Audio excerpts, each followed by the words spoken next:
भक्ति हमेशा ईवानी ही रहती है। भक्ति हमेशा ईवानी ही रहती है। जब भी कोई कार्य करेगा बड़ी प्रसन्नता से, लेकिन जो ज्ञान और वैराग्य है वो सुसुप्ति अवस्था को प्राप्त है। क्या करना है, क्या नहीं करना है, कैसे करें, ये सूझबूझ नहीं होता साहब।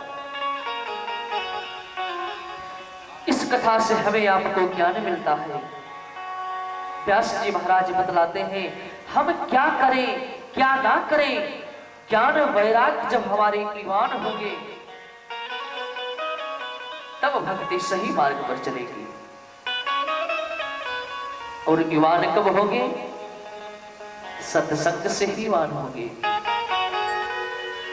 सत्संग से ना, मैंने कल कहा था, आज भी आपको मानस की इस चौपाई को याद कराऊं। तुलसी बाबा की बहुत सुंदर चौपाई, आप लोग भी गुनगुनाएं। बिनु सत्संग विवेक न होई, बिनु सत्संग विवेक न होई, बिनु सत्संग विवेक न होई। ओ सत्संग विवेक न होई, राम कृपा तिनु सुलभ न सोई, राम कृपा सुलभ न सोई। आगे तुलसीदास जी महाराज ने भी लिख दिया, सत्संग मिल गया तो होता क्या है? सठ सुधरहि सत्संगत पाई, सठ सुधरे हो, सठ सुधरे, सठ सुधरे सत्संगत पाई, पारस परस कुधात सुहाई, पारस परस कुधात सुहाई, पारस कुधात सुहाई। तुलसीदास जी महाराज ने कहा बिन सत्संग विवेक न होई। बिना सत्संग के, बिना कथा भागवत के विवेक यानी ज्ञान जागृत नहीं होगा।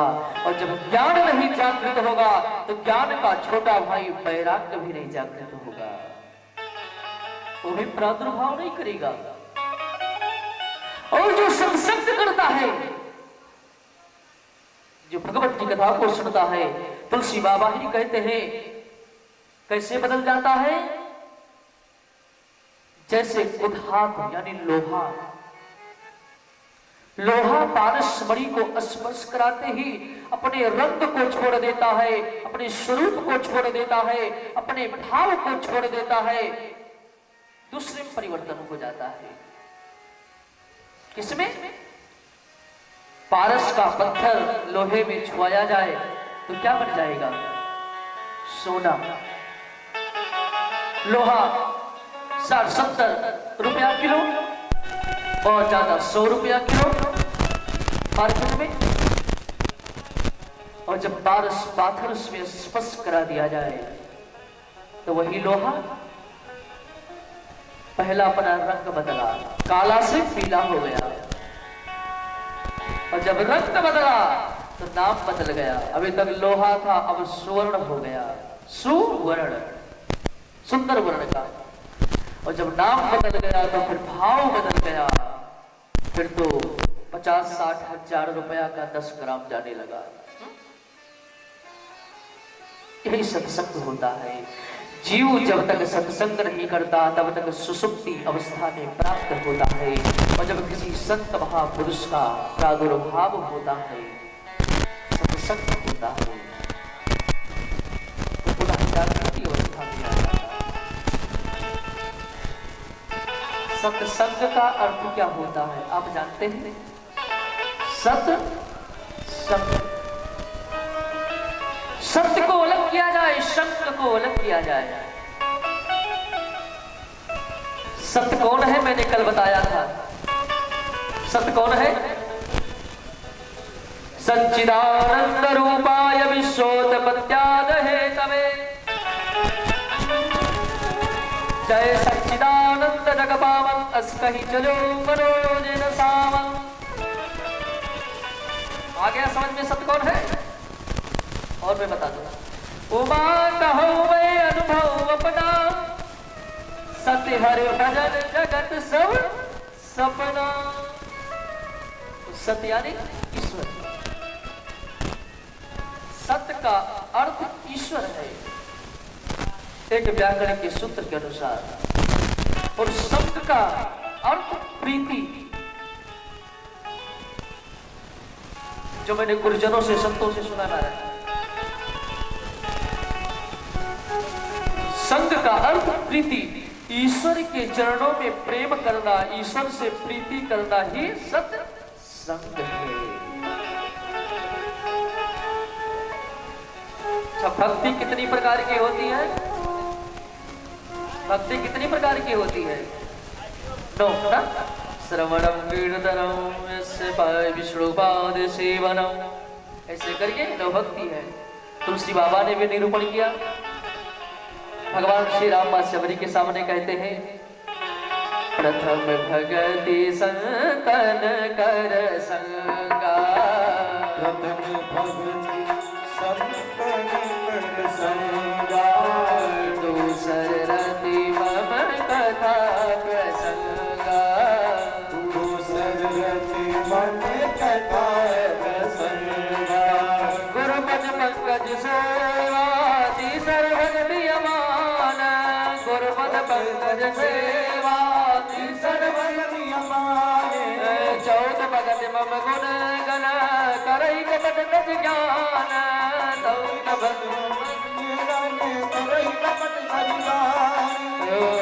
पंचम भगति सुवेद प्रकाशा, पंचम भगति। ऐसे कर करके भगवान ने मां शबरी के सामने नौ भक्ति का निरूपण किया। नौ भक्ति होगा कब? सत्संग से, जब ज्ञान वैराग्य गुरु। ये बताएं, क्या भागवत केवल दिव्य प्राणियों की हितार्थी है, क्या कभी पापियों को हितार्थी है? क्या कभी दुष्ट आत्मा पापी को हितार्थी है? सूत जी महाराज हंसने लगे। शौनकादि, तुम क्या प्रश्न करते हो? अरे पापी क्या, पापी तो जीवित रहता है। यदि जिसकी मृत्यु हो जाए, तो बहुत पाप ही पाप किया हो, यदि उसके निमित्त भागवत कर दिया जाए तो वो भी तर जाता है। शौनकादि महात्माओं ने कहा, प्रभु क्या ऐसी कोई घटना है, मुझे आप बता सकते हैं? तो कहा, हाँ मैं सुनाता हूँ। एक बहुत सुंदर इतिहास है, सो सुनो। अत्र ते कीर्तिर्यस्याम इतिहासं पुरातनं, यस्य श्रवणमात्रेण पापहानि प्रजा। सुनो, बहुत समय की बात है। तुंगभद्रा नदी के तट पर एक आत्मदेव नाम के ब्राह्मण रहते थे। वो ब्राह्मण गृहस्थ थे। वो और उनकी श्रीमती, उनकी भार्या जी, ये दोनों रहते थे। उनके घर में कोई संतान नहीं था,